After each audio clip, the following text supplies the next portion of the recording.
அவர் முருகன்ட்டே சொன்னார், முருகா நான் யாருக்கும் அஞ்சு வாழ்ந்துட்டு இருக்கிறேனே, எனக்கு அஞ்சாத நிலைமை எப்ப தருவ? யாருக்கும் பயப்படலனாலும் கடைசியில ஒருத்தன் வருவான் எரும மாட்டு மேல், அவனை பார்த்தா எனக்கு ரொம்ப பயமா இருக்குது என்ன சொன்னார். 5 முகம் தோன்றில் 6 முகம் தோன்றும், வெஞ்சமரில் அஞ்சேல் எனவேல் தோன்றும்.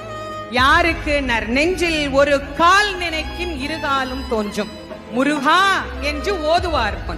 நீ முருகான்னு ஒரு தரம் உண்மையா சொல்லு, அவன் உன் முன்னாடி வந்து நிப்பான். முருகனே வர்ற அளவுக்கு நாங்க என்னங்க அவ்வளோங்க புண்ணியம் பண்ணி இருக்கிறோம் அப்படின்னா, அதுக்காக அருணகிரிநாத சுவாமி நமக்கு சொல்றார், கவலையே படாத, அவனுடைய வேல் இருக்கிறது, அவனுடைய மயில் இருக்கிறது, அது உன்னை பாதுகாக்கும்.